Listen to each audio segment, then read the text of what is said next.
Hello student, let's we continue with the chapter number 6, importance of ocean. The last chapter we learn about why ocean's water is salty. Now we take up and now we continue this ocean. What is the importance of ocean for us, for human being? So let's start student. Many of us include the fish in our diet, right? हम लोग अपने diet में खाने में भोजन में fish include करते हैं. From where we get this fish? We get fish from river, lake and sea. इन जगहों से हमें फिश मिलती है.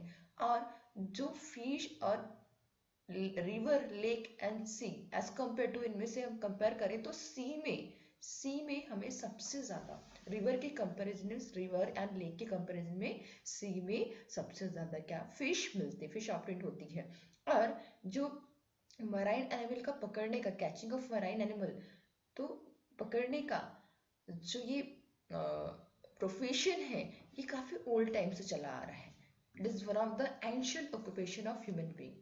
और मेन पर्पस होता है इन्हें पकड़ने का, कैच करने का, कि ये प्रोफेशन का मेन पर्पस होता है कि हम इसको, ये आपका डाइट, आपका खाना, आपका फूड, ये सबसे ज्यादा मेजर पर्पस होता है ये मराइन एनिमल को पकड़ने के, ये एक्टिविटी का मेन पर्पस होता है.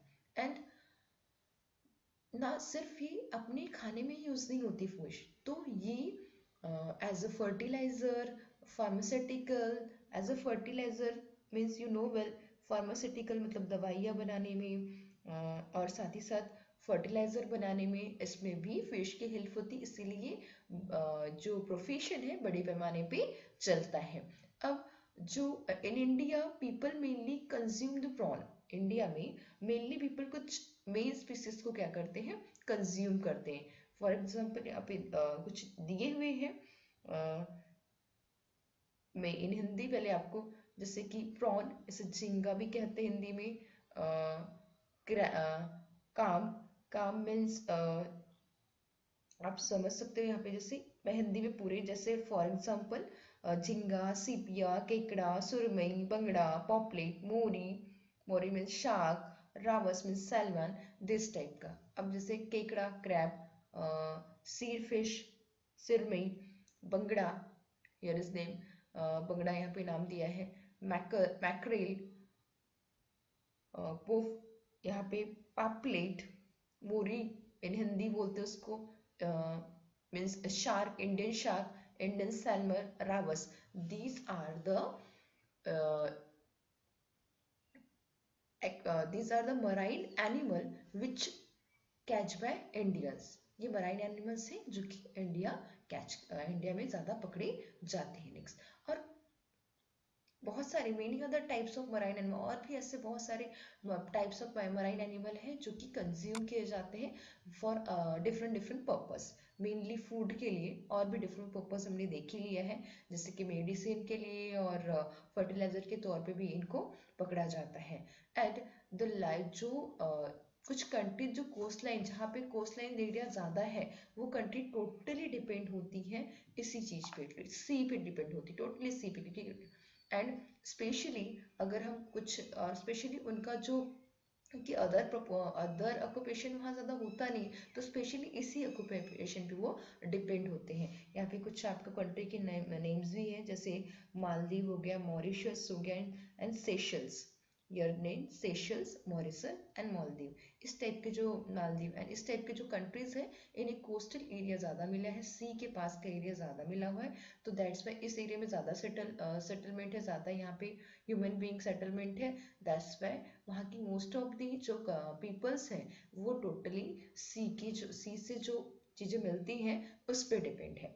नेक्स्ट लेंगे ओशन एंड क्लाइमेट. तो ओशन एंड क्लाइमेट में आप थोड़ा टेबल ऑब्जर्व करेंगे तो आपको दिखेगा कि यहाँ पे कुछ कंट्री दिए हैं, कंट्री के प्लेसेस दिए हैं, और maximum temperature and minimum temperature यहाँ पे दिया हुआ है. जैसे कि बीजिंग, चाइना में, चाइना का बीजिंग, यहाँ पे maximum temperature 80 degree, sorry 18.4 degree Celsius होता है, और मिनिमम टेम्परेचर 8.4 डिग्री सेल्सियस होता है. अब तुर्की का इस्तांबुल, इस्तांबुल में अगर हम देखेंगे तो 18.0 डिग्री सेल्सियस होता है तो मैक्सिमम टेम्परेचर, और मिनिमम टेम्परेचर होता है 10.90 डिग्री। फिर नेक्स्ट है स्पेन का मैड्रिड। तो मैड्रिड में अगर हम देखें, उसको मैड्रिड या फिर माद्रिद भी बोला जाता है, तो यहाँ पे अगर हम देखें तो स्पेन में 19.0 and minimum temperature 9.0। New York, United State का न्यूयॉर्क, वहाँ देखेंगे तो maximum temperature 16.3 and minimum 8.3। Denver, this is the Denver, ये कहाँ का, यूनाइटेड स्टेट का प्लेस, यूनाइटेड स्टेट की प्लेस, वहाँ पे मैक्सिमम टेम्परेचर 16.2 तो minimum temperature 2.2।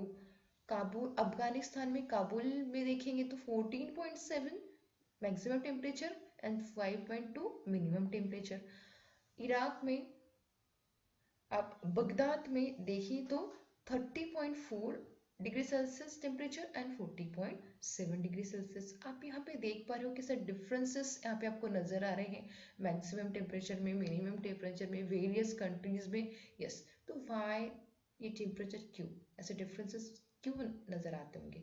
Let's we see geographical expression इसका देख लेते हैं, एक्सप्लेनेशन देख लेते हैं व्हाई। तो अबव एक्टिविटी देखने के बाद हमें समझ में आ रहा है कि डिफरेंट प्लेस में डिफरेंट टाइप का टेम्परेचर नजर आएगा आपको अर्थ में। तो similarly there is a difference in maximum and minimum, वैसे ही आपको मैक्सिमम और मिनिमम टेम्परेचर में भी टेम्परेचर भी नजर आ रहा होगा कि उसमें भी डिफरेंस नजर आ रहा होगा। तो इसका रीजन है कि जो मेन इसका रीजन है कोस्टल एरियाज, कोस्टल रीजन, इसकी वजह से भी डिफरेंसेस आता है, ओशन पे ऐसे टेम्परेचर में डिफरेंसेस आते हैं। अब जैसे कोस्टल रीजन के पास, जो कोस्टल रीजन के मतलब नियर द सी के पास जो ह्यूमन सेटलमेंट रहेगा, जो रीजन रहेगा, जो एरिया रहेगा, वहाँ पे आपको उस रीजन में आपको ज़्यादा डिफरेंस नज़र नहीं आएगा, बहुत कम डिफरेंस नज़र आएगा इन टेम्परेचर्स में।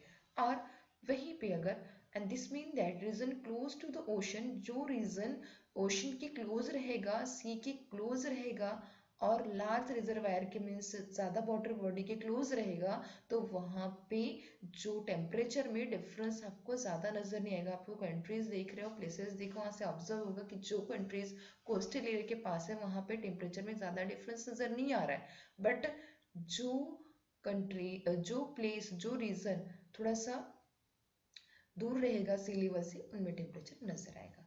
अब नेक्स्ट द मेन रीजन है, इसका मेन रीजन है कि in this mixing of vapor released through the evaporation of water from this water bodies into air, क्या होता है, जो यहाँ से वेपर निकलती है, रिलीज होती है, वेपर रिलीज होती है ओशन से, सी से, वाटर बॉडीज से, वो मिक्स हो जाती है एयर में, और इसी वजह से ज़्यादा डिफरेंस नहीं नज़र आता टेम्परेचर में, क्योंकि वो एयर में मिक्स हो जाती है जो वेपर है, और वो टेम्परेचर को नॉर्मल कर देती है।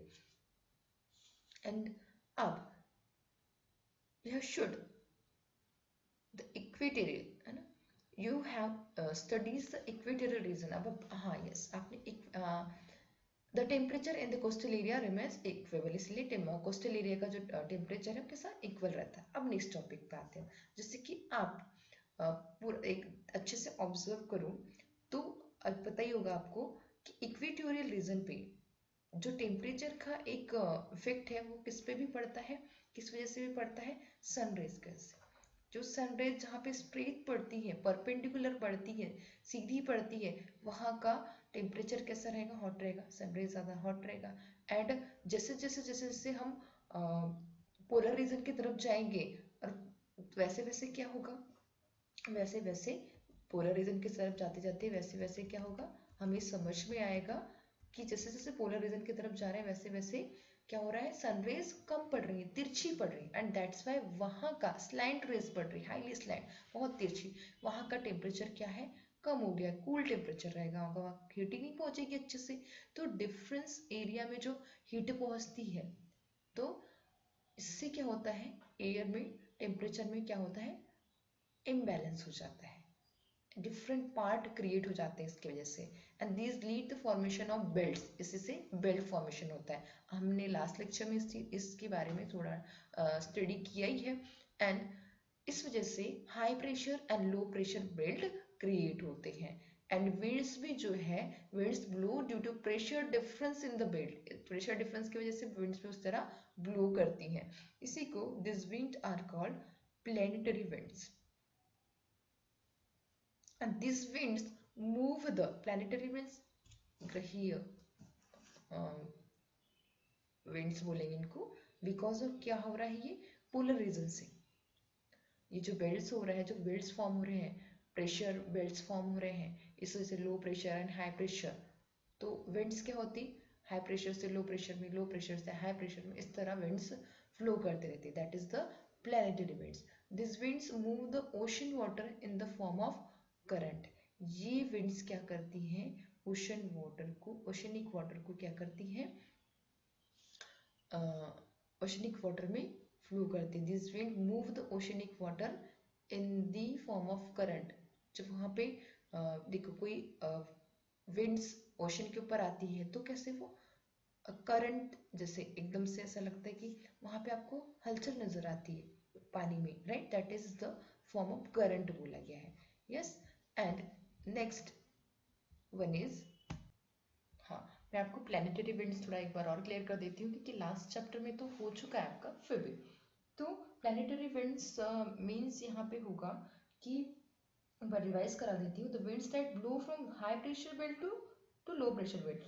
विंड्स जो है हाई प्रेशर बेल्ट से, प्रेशर बेल्ट से लो प्रेशर बेल्ट की तरफ जाएगी, जहाँ पे भी लो प्रेशर बनेगा, और occupying vast areas of planet. और ये क्या करती है, ज्यादातर एरिया प्लैनेट का ऑक्युपाई करती है। And they blow regularly blow करती है। And they include the easterlies trade, मतलब ईस्ट साइड में जाएगा, एंड वेस्टर्ली, ईस्ट वेस्ट, इस तरह पोलर विंड्स। हम इसको ये भी बोल सकते हैं कि जैसे इक्वेटर में लो प्रेशर एरिया अगर तैयार हो गया तो वे वहां से जो विंड्स आएंगी पोलर रीजन से, वो इक्वेटर की तरफ आएंगी, इक्वेटर की पोलर रीजन की तरफ जाएंगी, ठीक है जो।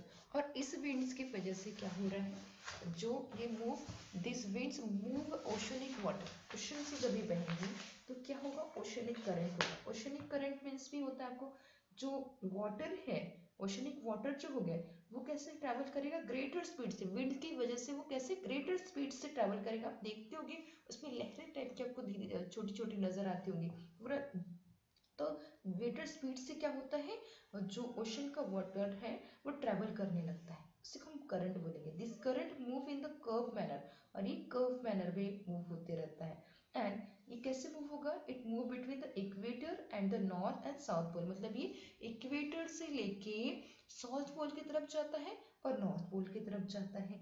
And oceanic current two types के होते हैं, एक वार्म रहेंगे, एक कोल्ड करंट रहेंगे, एक ठंड, एक कूल करंट एंड एक वार्म करंट। जब वार्म करंट इक्वेटर की तरफ मूव करेगा तो क्या होगा, नॉर्थ और साउथ पोल क्या करेंगे, कोल्ड करंट, नॉर्थ, हाँ सर, जब वार्म करंट इक्वेटर से निकलेगा तो कहाँ तक जाएगा, नॉर्थ और साउथ पोल में जाएगा। फिर कोल्ड करंट नॉर्थ और साउथ पोल से किधर आएगा, इक्वेटर की तरफ आएगा।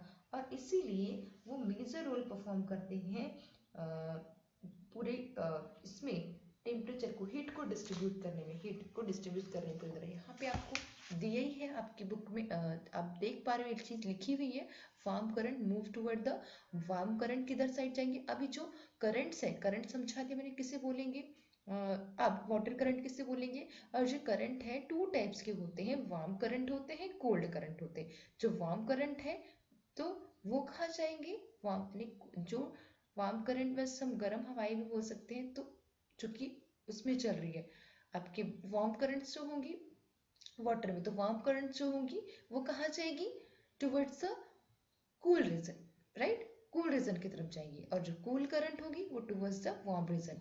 इसका मीन्स क्या होगा कि ओशनिक करंट जो है वो इक्वेटोरियल रीजन से पोलर रीजन की तरफ जाएगा। ओशनिक करंट मतलब जो इक्वेटोरियल, जो वार्म करंट होगा वो पता है कोल्ड की तरफ जाएगा, तो वार्म करंट कहाँ रहेगा, इक्वेटोरियल रीजन में। तो इक्वेटोरियल रीजन से वाटर करंट ओशनिक करंट कहाँ जाएगा? पोलर रीजन की तरफ जाएगा। और पोलर रीजन का मतलब कूल करंट कहाँ आती है?